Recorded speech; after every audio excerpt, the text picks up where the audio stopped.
साथियों, जैसा कि आप लोगों का क्लास 12 से अक्टूबर मंथ का मासिक परीक्षा 2024 में होने जा रहा है, तो यह वीडियो आपके लिए काफ़ी महत्वपूर्ण होने वाला है। क्योंकि प्यारे बच्चों, क्लास 12 के लिए हम लोग जो है ना फिजिक्स का पेपर लेकर के आ चुके हैं। आपका एग्जाम जो है 21 अक्टूबर के दिन होगा। तो अभी के इस वीडियो में वैसे तो हम आपको सब्जेक्टिव प्रश्न का आंसर बताने वाले हैं, ठीक है। तो एक बार चलिए पढ़िए, तो इसका आंसर भी अभी बताऊंगा, वीडियो में कंटिन्यू बने रहे ना, है ना। चलो यहाँ पर देखो, इसमें 10 क्वेश्चन, आपको मात्र 5 क्वेश्चन का ही जवाब देना होगा। 2 मार्क्स बना तो 10 नंबर मिलेगा, ठीक है। चलिए तो यहाँ पर देखिए, पहला क्वेश्चन आपके सामने बोला गया कि अपवर्तनांक से आप क्या समझते हैं, जो ना निरपेक्ष तथा आपेक्ष अपवर्तनांक के बीच में अंतर भी स्पष्ट करना है। साथ में 2 नंबर है कि एक उत्तल लेंस पानी में पूर्णतः डूबा हुआ है, लेंस की क्षमता घट जाती है, क्यों घटती है ये बताना है। 3 नंबर है कि संयुक्त सूक्ष्मदर्शी के विदर्शक का द्वारक छोटा क्यों होता है। नेक्स्ट क्वेश्चन देख लीजिएगा। 4 नंबर बोला जा रहा है आप लोगों से, निकट दृष्टि दोष कैसे उत्पन्न होता है और इसका निवारण कैसे होगा। साथ में 5 नंबर है कोणीय वर्ण विक्षेपण तथा वर्ण विक्षेपण क्षमता से आप क्या समझते हैं।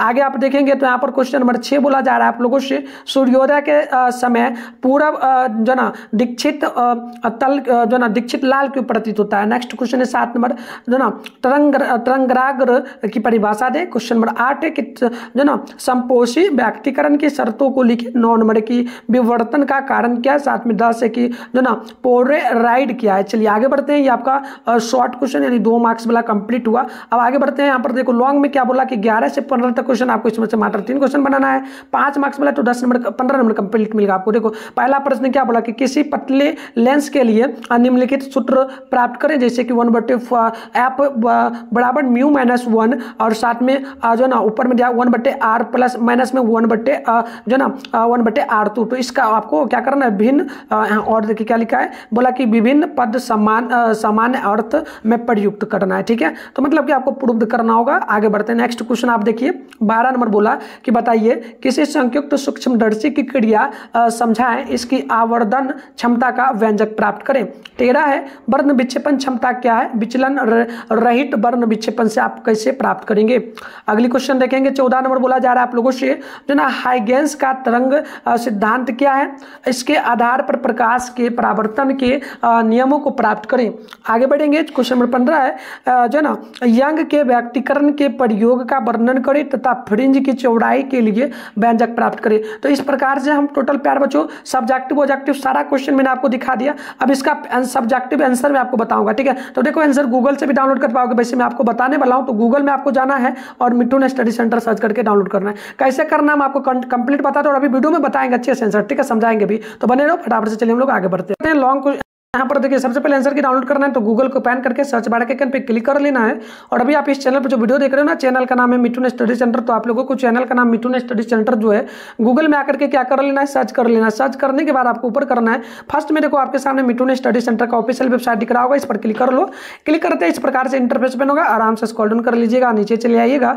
नीचे आइएगा तो आपके सामने जो है ना इस प्रकार से देखिएगा प्यार बच्चों, क्लास जो है ना देख लीजिए, क्लास 12 का सेशन देखने को मिल रहा है, ठीक है। और class 12 October month exam question paper download हो, इस पर क्लिक करेंगे आप लोग।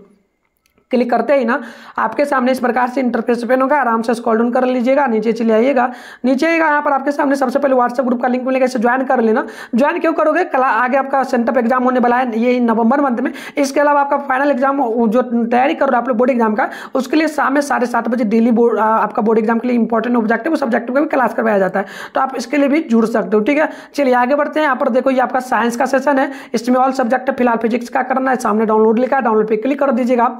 एक बार आकर के पेज को ना रिफ्रेश आप करना, मतलब जब जब आओगे तो रिफ्रेश करना, तभी आंसर की वगैरह दिखेगा, ठीक है। तो चलो नीचे आओगे, ऑब्जेक्टिव के आंसर की बात करेंगे तो ये भी दिया गया, बट ये फिलहाल अभी जो है ना इसमें थोड़ा सा चेंज किया जाएगा, ठीक है। तो आप मिला लेना, ठीक है। अगर वीडियो से याद कर लो तो अच्छी बातें करो, नहीं तो उसे भी हम चेंज कर देंगे। और सब्जेक्टिव आंसर हम पहले ही अपडेट कर दिए, ठीक है। तो देखो कंप्लीट में बताऊंगा।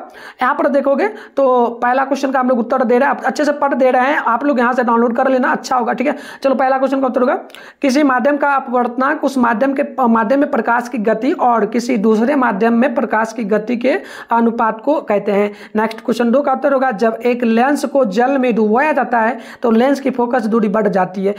ऐसा इसलिए होता है क्योंकि जब प्रकाश सघन माध्यम से विरल माध्यम में प्रवेश करता है तो अविलंब से दूर झुक जाता है। चूंकि जल वायु से अधिक सघन माध्यम है, जल में प्रकाश का झुकना कम होगा। चलिए आगे बढ़ेंगे तो नेक्स्ट क्वेश्चन का आंसर यहाँ पर देखेंगे 3 नंबर का दिया जा रहा है, ठीक है। देखो 3 का जो आंसर होगा संयुक्त सूक्ष्मदर्शी का व्यवहार निकट स्थित सूक्ष्म आकार की वस्तु को देखने के लिए किया जाता है। साथ में 4 का उत्तर होगा, नेत्रों में यह दोष उत्पन्न होने का कारण प्रकाश की समानांतर जो है ना किरणपुंज आंख द्वारा अपवर्तन के बाद दृष्टि पटल पर न बना करके उसके सामने ही प्रतिबिंब बना देता है। ऐसे जो है ना दोष युक्त व्यक्ति का दूर बिंदु अनंत पर ना होकर के जो है ना नेत्र के निकट आ जाता है। इसका जो ना अंतर्निहित कारण अनुवांशिक और पर्यावरणीय जो है ना कारकों का संयोजन माना जाता है।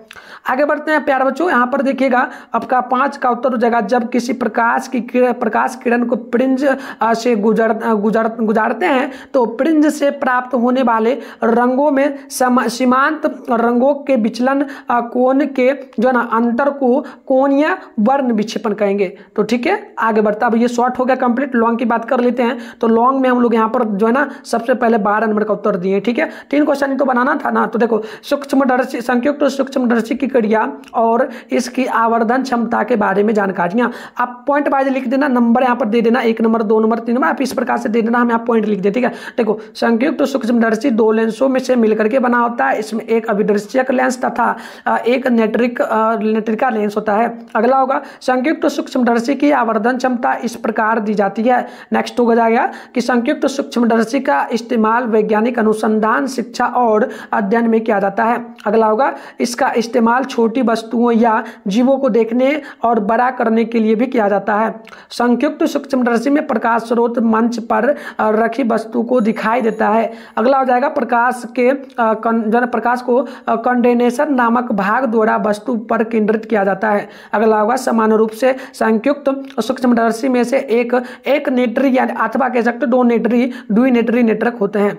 आगे बढ़ते हैं। अब देखो 13 का कंप्लीट उत्तर होगा, अच्छे से देखिएगा। उत्तर हो जाएगा, वर्ण विक्षेपण क्षमता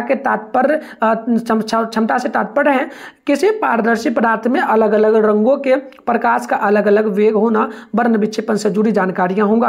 तो देखो पॉइंट वाइज आप लिखना, मैंने पहले बोला नंबर दे देना आप लोग। ठीक है, देखो जब श्वेत प्रकाश किसी पारदर्शी माध्यम से गुजरता है तो वह 7 रंगों में बट जाता है। इस घटना को वर्ण विक्षेपण कहेंगे। अगला होगा, वर्ण विक्षेपण की वजह यह है कि पारदर्शी माध्यम से गुजरते समय अलग अलग रंगों की रोशनी के अपवर्तन कोण अलग अलग होंगे। साथ में अगला होगा कि वर्ण विक्षेपण के बाद प्राप्त रंगों के समूह को जो ना वर्ण क्रम कहेंगे। साथ में होगा, अधिक तरंग दैर्घ्य वाले प्रकाश यानी लाल रंग का विचलन कम होता है, जबकि कम तरंग दैर्घ्य वाले प्रकाश यानी कि बैंगनी रंग का विचलन ज्यादा होगा। तो इस प्रकार से हमने टोटल जो है 12 नंबर को 13 नंबर को भी देख लिया। अब है 14 नंबर का आंसर, आप यहाँ पर कंप्लीट देखेंगे। देखो 14 का जो उत्तर होगा ना प्यारे बच्चों ध्यानपूर्वक देखना, उत्तर हो जाएगा, हाइगेंस के तरंग सिद्धांत के मुताबिक प्रकाश तरंगे के रूप में चलता है। इस सिद्धांत के आधार पर प्रकाश के अपवर्तन के नियमों को समझा जा सकता है।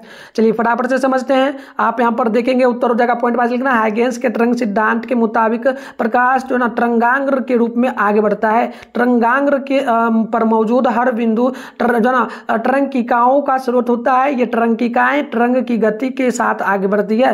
प्रकाश तरंगे प्रकाश स्रोत से निकल करके सभी दिशाओं में चलती है। अगला लिखिएगा, प्रकाश तरंगिकाएं जो ना संचरण के लिए माध्यम की जरूरत होती है। अगला लिखिएगा, हाइगेंस ने एक वर्णव्यापी माध्यम यानी कि ईथर की कल्पना की थी। अगला लिख दीजिएगा, हाइगेंस के तरंग सिद्धांत के मुताबिक प्रकाश की तरंगे ईथर में बहुत तेजी से चलती है। अगला लिखिएगा, हाइगेंस के तरंग सिद्धांत के मुताबिक प्रकाश की तरंगे आंख की रेटिना पर पड़ने पर वस्तु दिखाई देती है। अगले लिखिएगा, हाइगेंस के तरंग सिद्धांत के मुताबिक अलग अलग रंगों की प्रकाश तरंगों की लंबाइयां अलग अलग होती है। आगे लिखिएगा, हाइगेंस के तरंग सिद्धांत के मुताबिक परावर्तन, अपवर्तन, व्यक्तीकरण, विवर्तन, ध्रुवन की व्याख्या की जा सकती है। तो इस प्रकार से हमने कंप्लीट आंसर देख लिया। अब हम लोग नेक्स्ट पेपर ला रहे हैं, केमिस्ट्री तैयार रहिए आप लोग, और आर्ट्स वाले बच्चे भी तैयार रहिएगा। कमेंट करिएगा किस किस सब्जेक्ट का पेपर चाहिए। मिलते हैं नेक्स्ट वीडियो में, तब तक के लिए बाय।